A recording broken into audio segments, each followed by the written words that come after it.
Ok, vamos começar. Nós vamos falar sobre telemedicina, transformação digital da saúde, né? Esse é o nosso módulo 5. E nós vamos falar sobre telemonitoramento por imagem no período pós-operatório. Vou explicar já para vocês por quê. Eu sou do grupo da coluna da escola desde 1985, faz 2 anos. Esse aqui é o nosso grupo, o Renato Ueta é o nosso chefe. Quem formou o grupo é o professor Eduardo Barros Puertas, de quem eu sempre falo para vocês. Esse é o grupo por completo. Vocês veem que é um grupo robusto. Bom, qual é o nosso objetivo? O objetivo é evitar os pacientes serem rehospitalizados por infecções do sítio pós-operatório. Estudando o quê? Os fatores preditivos pré-operatórios, tendo uma equipe multidisciplinar que trabalha uma equipe coesa, atualizar os processos pelo estudo dos desfechos, fazendo um telemonitoramento por imagem no pós-operatório, isso que é? Seguindo o paciente dia a dia, após a alta, até o fechamento da ferida pós-operatória, da ferida operatória. Evitando as hospitalizações, porque elas são referência importante no quê? Nos custos, e a sua análise é muito importante, porque elas são uma causa muito frequente de rehospitalização. Aqui vocês vão ver alguns artigos, e vocês vão ver que eles são muito heterogêneos, tá? Cada artigo, eles procuram vários fatores, eles não são reprodutíveis, esses artigos. Cada hospital ou cada pesquisador procura um banco de dados, que é uma coisa que no Brasil nós não temos, nós temos que endereçar esse problema rapidamente, como disse o Guilherme, rapidamente. É um problema sério de gestão de saúde pública para nós. E isso nos Estados Unidos, na Europa, se faz com muita tranquilidade. Os bancos de dados são muito bem estruturados lá, seja de dados estruturados como de dados não estruturados. E nós não temos nada disso, com exceção de poucos grupos de excelência. Então, vocês veem que há vários tipos de artigos, todos eles buscam vários tipos de respostas. Never events. O que são never events? Isso é muito sério hoje nos Estados Unidos, que se estuda muito o problema do custo. Never events são eventos que não deveriam ocorrer. Por exemplo, infecções do sítio pós-operatório. O que quer dizer isso? Que é o hospital, e na verdade, às vezes até o médico que tem que pagar pelo problema. Como, por exemplo, o tromboembolismo pulmonar, periférico, o pagador já não vê mais como sendo um problema aceitável. Então, a infecção do sítio operatório é visto como um problema que não deveria acontecer, um never event. Isso é muito sério. Os fatores de risco que são muito consistentes na literatura são o quê? Tempo de cirurgia em sala, especialmente, e tempo de internação. O resto também é muito importante, idade, tabagismo, de diabetes, desnutrição, anemia, número de níveis operados em coluna, nós estamos falando em coluna, aqui de onde eu sou, mas o mais importante, o tempo do paciente internado no hospital antes de ser operado ou depois de ser operado, e o tempo do paciente em sala. Vocês vão ver que a gente, que é da academia, está sempre ligado aqui nos trabalhos, né? E esse é um trabalho aqui muito importante, ele é um trabalho mais antigo, mas é um trabalho que fala sobre os fatores de risco que ocorrem mais comumente em todos os trabalhos da literatura, que são índice de massa corpórea alto, ou diabetes, desnutrição, plaquetas baixas, tempo cirúrgico alto, tempo de internação alto, hemoglobina baixa e uso crônico de corticoides. E vocês veem, os títulos são sempre muito heterogêneos, os trabalhos não se repetem, não são reprodutíveis, e essa é uma literatura complicada para a gente estudar. Mas qual é o nosso foco? É como estudar esses pacientes depois que eles saem do hospital. Por quê? Porque o índice de infecção, especialmente nos países em desenvolvimento, é muito alto. Em países desenvolvidos, o consenso do quê? De 1 a 4% de pacientes que vão desenvolver infecção, e nos países em desenvolvimento, países subdesenvolvidos, ele pode chegar a 18%, que é inaceitável. Já em 2012, tem um trabalho bastante conhecido, que é esse aqui, que já falava de tudo que nós falamos até hoje, são os mesmos problemas. Os guidelines, já naquela época, não falavam como tratar imagens de clínicas relacionadas a fotografias de pacientes, não se sabia, tinha muita confusão na literatura já naquela época, não havia diretrizes, eles falavam que era importante saber sobre a tecnologia, sobre a ética, como tratar da ética, como permitir ou não permitir guarda de imagem. Falavam muito já nesse trabalho em consentimento informado, nós estamos falando sobre isso até hoje. A padronização ainda continua complicada, cada hospital tem um tipo de padronização, não é uma padronização universal. Isso está errado, porque causa confusão. Cada smartphone trabalha de uma forma diferente. Não há sempre a padronização, como falado pelo Guilherme, do professor Renato Sabatini, ela é fundamental. A padronização não pode ser dentro de uma instituição, ela tem que ser universal.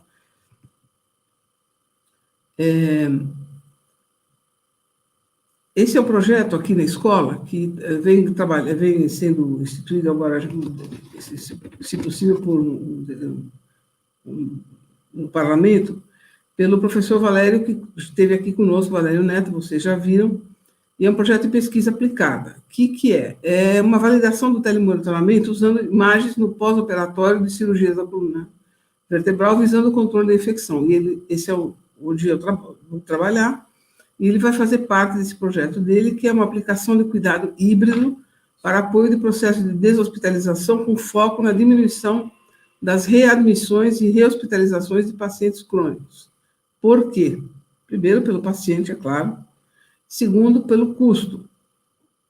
Esses pacientes, eles custam muito para as instituições, tá? E para o paciente, então, nem se fala, tá certo?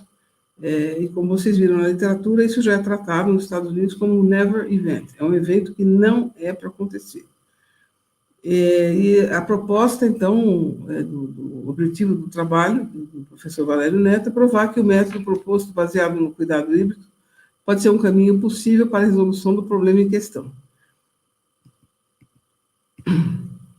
Esse aqui é um caso que eu trago sempre que eu posso apresentar, porque é um caso muito feliz,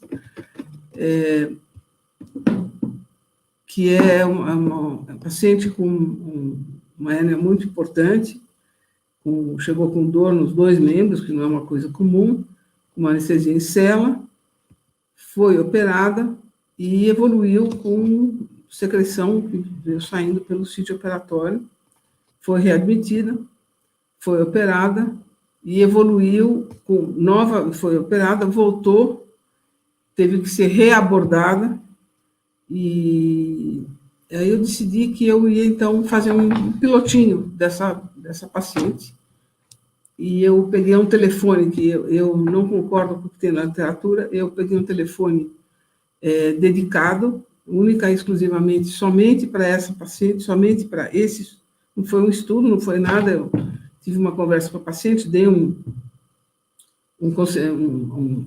cópia do consentimento da instituição para ela assinar, para poder segui-la todos os dias, depois que ela fosse para casa.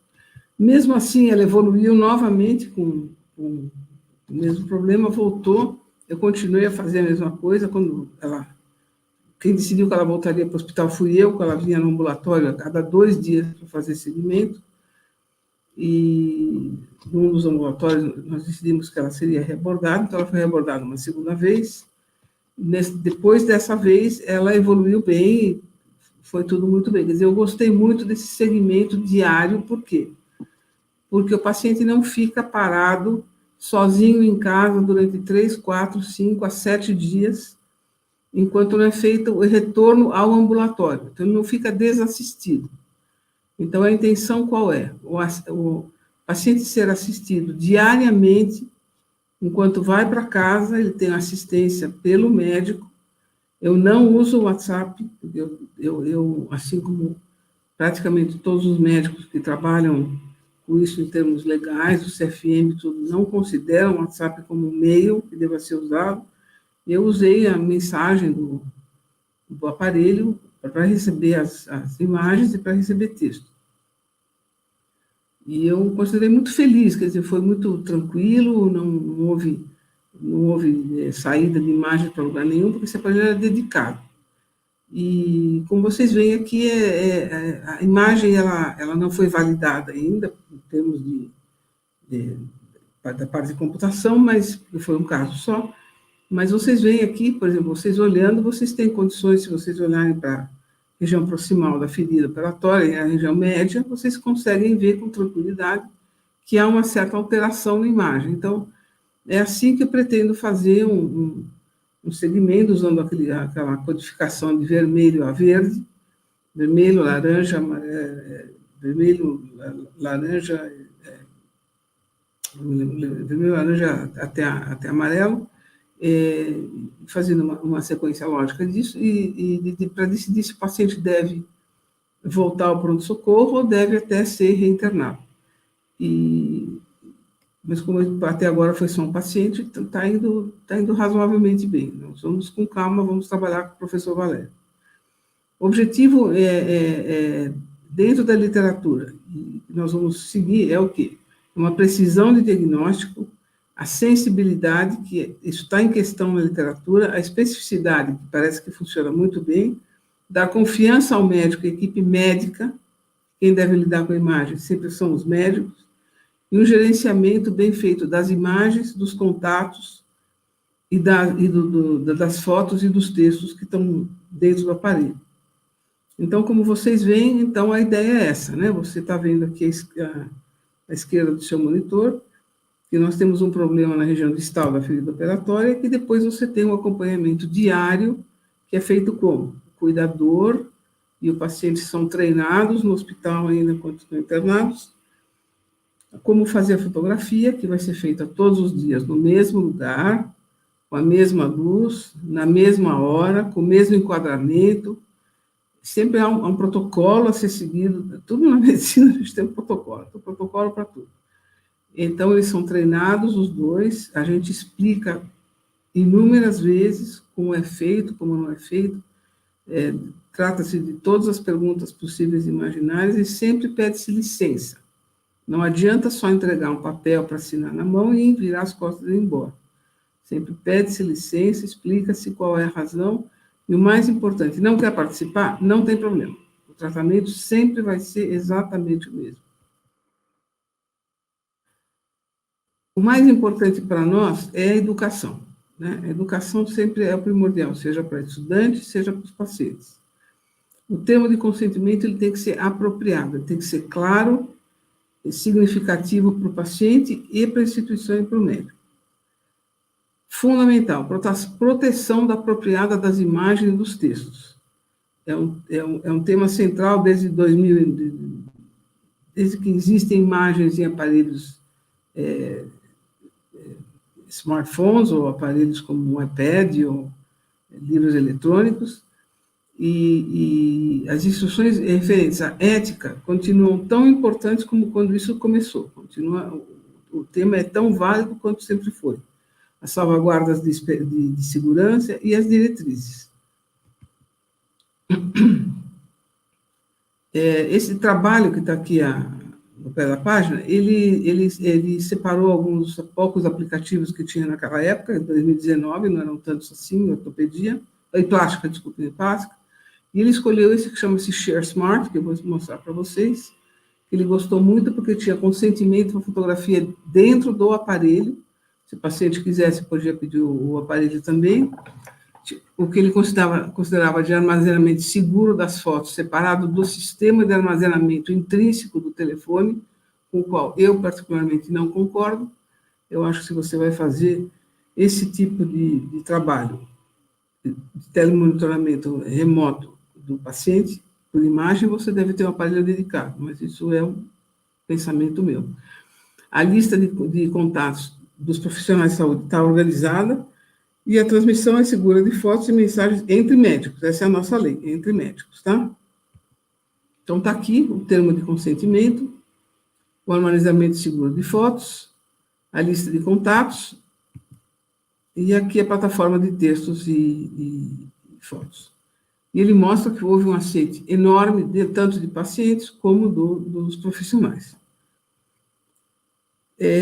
Vamos lembrar sempre, tempo de internação é fundamental, tempo de sala, tempo cirúrgico, mais de 3 horas e meia é problema, tá? Esse período, ao meu ver, é que é o período que eu quero estudar e que não tem na literatura estudada. O que nós temos na literatura? Fotografia pontual, para ver se o médico está satisfeito com a qualidade da fotografia como ajuda no diagnóstico de se há ou não infecção no sítio operatório. O que eu quero fazer é um monitoramento sequencial de um paciente até o fechamento da fila operatória. Não deixar o paciente não abandonado, mas sem cuidados por períodos prolongados. Dependendo do aspecto da ferida, isso vai ser uma leitura validada, uma alteração de temperatura, vai se retornar ao pronto-socorro, e no pronto-socorro vai se decidir o que se faz com o paciente. Essa é uma literatura que eu vou deixar para vocês no Moodle, e eu, então, agradeço a atenção de vocês.